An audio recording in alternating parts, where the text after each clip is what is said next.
Market எக்ஸ்பர்ட்ஸுடன் enrich money investor awareness conclave April 25. டிக்கெட்டை இன்றே book செய்யுங்கள். பாரதிய ஜனதா கட்சி என்றுக்குமே தேசத்திற்காகவும் நாட்டிற்காகவும் உழைத்த தலைவர்களையும் மக்களுக்காக பாடுபட்ட தலைவர்களையும் நேசிக்கின்ற கட்சி பாரதிய ஜனதா கட்சி. பாரத நரேந்திர மோடி அவர்களும் அதே மாதிரி தான் இந்த தேசத்திற்காக பாடுபட்ட அனைவரையும் பாராட்டுகின்ற ஒரு பாங்கை பெற்றவர். அதே வழியில் புரட்சித் தலைவர் எம்ஜிஆர் அன்றைக்கு இருந்த எல்லா தலைவர்களும் மதித்தவர், தேசத்திற்காக உழைத்தவர். அந்த வகையில் இன்றைக்கு சட்டமேதை புரட்சியாளர் அம்பேத்கர் தாழ்த்தப்பட்ட சமூகத்தில் மட்டுமல்ல தேசத்திற்காக அரசியல் சட்டத்தை உருவாக்கிய அண்ணல் அம்பேத்கர் அவருடைய இந்த நாளில் அவரை வணங்குவதில் நாங்கள் பெருமையாக கொள்கிறோம். இந்த நேரத்தில் திருநெல்வேலி சட்டமன்ற தொகுதி வேட்பாளர் தச்சை கணேசராஜா, பாளையங்கோட்டை சட்டமன்ற வேட்பாளர் மதிப்புக்குரிய நமது மாப்பிள்ளை சம்சுதீன், எங்களுடைய தமிழ்நாடு தேர்தலுடைய பொறுப்பாளர் அரவிந்த் மேனன்ஜி மற்றும் அமைப்பு செயலாளர் சுதா பரமசிவன் மற்றும் சங்கர்லிங்கம், பால்கண்ணன் மற்றும் பாரதிய ஜனதா கட்சியுடைய மாவட்ட தலைவர் பல்லவேசம் உள்ளிட்ட அனைவரும் திரளாக கலந்து கொண்டு இந்த அவருக்கு மரியாதை செலுத்துவதில் நாங்கள் மகிழ்ச்சி அடைகிறோம். தேர்தல் அறிவிச்சிட்டாலே வாரந்தோறும் மோடி வந்துட்டு போயிட்டு இருக்காரு. நிதி தான் வருவதில் என்ன உதயநிதி பாவம், அவங்களுக்கு நாட்டில் என்ன நடக்குன்னே தெரியல. ஏன்னா சினிமா ஷூட்டிங்லேயே இருந்துட்டு இருக்கிறாங்க. அதனால நாட்டில் என்ன நடைபெறுதுங்கிறது உதயநிதிக்கு தெரியவே இல்லை. இந்த பிரைம் மினிஸ்டர் மோடி வந்திருந்து 14 லட்சம் கோடி கொடுத்துருக்குறாங்க. தூத்துக்குடி 4500 கோடி ஆரம்பிச்சுட்டு போனாங்க. அதன் பிறகு சோனாவால் 1500 கோடி திட்டங்களை கொடுத்துட்டு போனாங்க தமிழ்நாட்டுக்கு.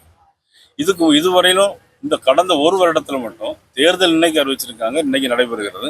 கடந்த ஓராண்டுகளில் மட்டும் கிட்டத்தட்ட 11 தடவைக்கு மேலாக பாரத நரேந்திர மோடி அவர்கள் வந்துட்டு போயிருக்கிறார்.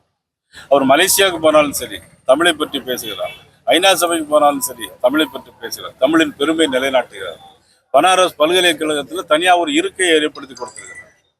திருக்குறளை கிட்டத்தட்ட பல மொழிகளில் திருக்குறளை மொழிபெயர்ப்பது உதவி செஞ்சிருக்கிறார்.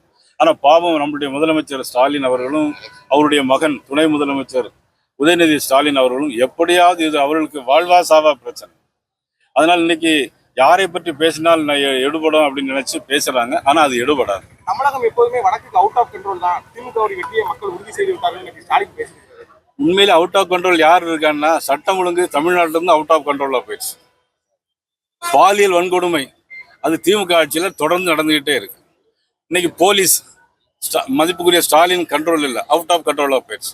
இன்னைக்கு தமிழ்நாடு திமுகவுடைய அவுட் ஆஃப் கண்ட்ரோலா போயிடுச்சு. தமிழ்நாட்டு மக்களும் இன்னைக்கு அவுட் ஆஃப் கண்ட்ரோல போய் திமுக ஒதுக்கி வைக்க போறாங்க.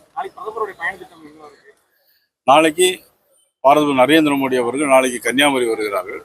அங்கு வேப்பமூடு ஜங்ஷன் பெருந்தலைவர் காமராஜர் சிலையிலிருந்து ரோட் ஷோ ஆரம்பிக்கிறோம். அங்கிருந்து மணிமேடையில் மதிப்புக்குரிய காமராஜர் கலைவாணர் NS கிருஷ்ணன் சிலையிலும் அங்கு அந்த பக்கம், அப்புறம் டாக்டர் அம்பேத்கர் அவருடைய ஸ்டேடியத்தில் டாக்டர் அம்பேத்கர் சிலை வழியாக பிறகு வடசேரியில் இருக்கக்கூடிய புரட்சித் தலைவர் எம்ஜிஆருடைய சிலையிலே அன்றைக்கு அந்த நாளைய பிரச்சாரத்தை ரோட் ஷோ முடிக்கிறார்கள். புரட்சித் தலைவர் தமிழ்நாடு மக்களுக்கு நிறைய ஆசீர்வாதம் பண்ண போறார். விஜய் தென் மாவட்டங்களுக்கு வந்து போனாரு. இளைஞர்கள் ஓட்டு பெரிய அளவு விஜய்க்கு தான் இருக்கின்ற மாதிரியும் தொடர்ந்து அது மக்கள் தான் முடிவு செய்யும். சோசியல் மீடியாவில் எல்லாமே இருக்கு. சீனி அப்படின்னு சொல்லிட்டு எழுதிட்டு நக்குனா என்னைக்குமே அது இனிக்காது. அதனால இதெல்லாம் ஒரு பொருட்டு இல்லை. மக்கள் யாரை தேர்ந்தெடுக்கணும், மாற்று அரசு எதுக்கு வரணும். அதாவது தொடர்ந்து திமுக ஆட்சிக்கு வந்தது கிடையாது. இதுவரையிலும் திமுக ஆரம்பித்து கலந்து தொடர்ந்து மறுமுறை ஆட்சிக்கு வந்தது கிடையாது. இந்த முறையும் மறுமுறை ஆட்சிக்கு வராது. அதனால யார் வந்துட்டு போனாலும் சரி, எங்களுடைய தேசிய ஜனநாயக கூட்டணி மதிப்புக்குரிய பாரத பிரதமர் நரேந்திர மோடி அவர்கள், எங்களுடைய உள்துறை அமைச்சர் அமித்ஷா அவர்கள், அண்ணன் EPS அவர்கள், அண்ணன் TTV அவர்கள், GK வாசன் அவர்கள், ஜான் பாண்டியன் அவர்கள் மற்றும் நீதி கட்சியினுடைய AC சண்முகம் அவர்கள், பாரிவேந்தர் அவர்கள் எல்லோரும் சேர்ந்து ஒரு மக்கள் கூட்டணியாக தேசிய ஜனநாயக கூட்டணி உருவெடுத்திருக்கிறது. நிச்சயமாக 2 வயது குழந்தைக்கும் 70 பெண்களுக்கும் வித்தியாசம் தெரியாமல் பாலியல் வன்கொடுமை, கற்பழிப்பு சம்பவம். எதனால்? கஞ்சா போதைப் பொருளை யாராவது முதலமைச்சர் ஸ்டாலின் கண்ட்ரோல் பண்ணியிருக்கிறாங்களா? இல்லையே. கஞ்சா போதைப் பொருள், பெத்தம்பட்டின் போன்ற ஆர்கானிக் சிந்தட்டிக் போதைப் பொருட்கள் இன்னைக்கு நாட்டில் நடமாட முடியல. டாஸ்மாக் கடைகள், சொத்து வரி, மின்கட்டண உயர்வு, மக்களால் தாங்க முடியாத சூழ்நிலை. எல்லாம் ஏப்ரல் 23ஆம் தேதி முடியும் வரும். மடத்துப்பட்டி பட்டாசு வரி சாத்தூர்ல நேற்று பெரிய அளவுல இல்லை அது வந்து என்னன்னா ஒரு நீங்க போய் பார்த்ததா? ஆமாம் நான் நேற்று போய் பார்த்தேன். ஒருவர் இறந்துருக்கிறாங்க, 4 பேர் கொஞ்சம் படுகாயத்துக்குள்ள இருந்து. தடுக்கிறதுக்கு நிரந்தர தீர்வு ஏதாவது உங்களோட இல்லை அதாவது என்னன்னா வெம்பக்கோட்டையில் வந்து இந்த குளிரூட்டப்பட்ட தீக்காயத்திற்கான மருத்துவமனை அங்கே தேவைப்படுகிறது. சிவகாசிக்கு போகிறதுனால 3/4 மணி நேரம் அங்கே டிராவலுக்கே தேவைப்படுது. அதுக்கிடையில் உயிரை காப்பாற்ற முடியல. அது ஒன்று.